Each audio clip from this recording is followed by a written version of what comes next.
নমস্কার, আজকে আমরা কথা বলবো ওয়েসিস স্কলারশিপ নিয়ে। মানে 2026-27 সেশনের জন্য কিভাবে আবেদন করবেন, কি কি লাগবে, তার সব খুঁটিনাটি বিষয়ে আমরা সহজ করে বুঝে নেব। তো শুরুতেই যে কথাটা সবার মুখে মুখে ঘুরছে সেটা দিয়ে শুরু করা যাক। পাশ করলেই 10,000 টাকা। হ্যাঁ, ঠিকই শুনছেন, এই স্কলারশিপটা ঠিক এই কারণেই কিন্তু এত জনপ্রিয় হয়ে উঠেছে। আচ্ছা, টাকার অঙ্কটা ঠিক কত?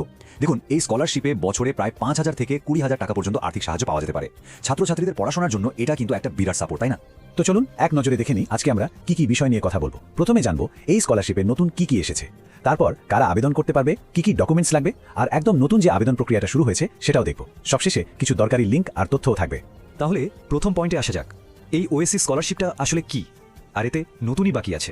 চলুন পশ্চিমবঙ্গ সরকারের এই উদ্যোগটা সম্পর্কে একটু জেনে নিই। সহজ কথায় বলতে গেলে ওএসসি স্কলারশিপ হলো পশ্চিমবঙ্গ সরকারের একটা দারুণ উদ্যোগ। রাজ্যের যারা তফসিলি জাতি মানে এসসি, তফসিলি উপজাতি বা এসটি আর অন্যান্য অনগ্রসর শ্রেণী অর্থাৎ ওবিসি ছাত্রছাত্রী আছে, তাদের পড়াশোনায় আর্থিক সাহায্য করার জন্যই কিন্তু স্কলারশিপটা। রাজ্যের অনগ্রসর শ্রেণী কল্যাণ দপ্তরই পুরো বিষয়টা দেখে। আচ্ছা, তাহলে প্রশ্ন হলো কারা এই স্কলারশিপের জন্য আবেদন করতে পারবে। চলুন এর যোগ্যতার শর্ত বা ক্রাইটেরিয়াগুলো একটু ভালো করে দেখে নিই। দেখুন, কয়েকটা সহজ শর্ত আছে। প্রথমত, আবেদনকারীকে অবশ্যই এসসি, এসটি বা ওবিসি ক্যাটাগরির হতে হবে। দ্বিতীয়ত, আগের ক্লাসে অন্তত 5 নম্বর নিয়ে পাশ করতে হবে। অবশ্যই পরের ক্লাসে ভর্তিও হতে হবে। আর একটা খুব জরুরি বিষয় হলো আবেদনকারীর নিজের নামে একটা ব্যাংক অ্যাকাউন্ট থাকা চাই। সব শেষে আধার কার্ড আর কাস্ট সার্টিফিকেটের নাম যেন হুবহু এক থাকে, এটা কিন্তু খেয়াল রাখতে হবে।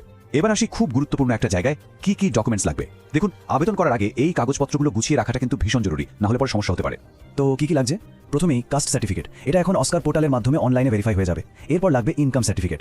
জন্ম তারিখের প্রমাণের জন্য আলাদা কিছু লাগবে না, ওটা আধার থেকেই অনলাইন ভেরিফিকেশন হয়ে যাবে। আর হ্যাঁ, শেষ যে পরীক্ষাটা পাশ করেছেন তার মার্কশিটের একটা কপি অবশ্যই সাথে রাখতে হবে। এই কটা জিনিস রেডি রাখলেই আবেদন করাটা অনেক সহজ হয়ে যাবে।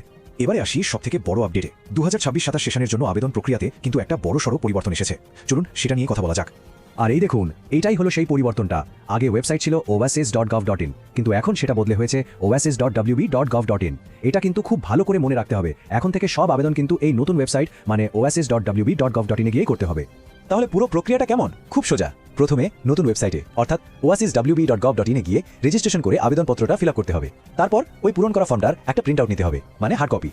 সবশেষে ওই প্রিন্ট করা ফর্মের সাথে দরকারি সব ডকুমেন্টের কপি জুড়ে নিজের স্কুল বা কলেজে ভেরিফিকেশনের জন্য জমা দিয়ে আসতে হবে। মানে কাজটা অনলাইন আর অফলাইন দুটো মিলিয়েই। একদম শেষে চলে এসেছি আমরা। এবার কিছু খুব দরকারি লিঙ্ক আর তথ্য এক জায়গায় দেখে নেওয়া যাক, যাতে প্রয়োজনে কাজে লাগে।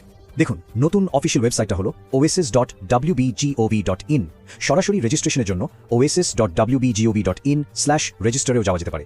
আর যদি কোনো সমস্যা হয় বা কিছু জানার থাকে তাহলে হেল্পলাইন নাম্বারটা নোট করে নিতে পারেন, 8420023311। তো সবটা তো জানা গেল। এখন আসল প্রশ্নটা হলো, এই সুযোগটা কি সত্যিই ছাত্রছাত্রীদের পড়াশোনায় সাহায্য করতে পারে?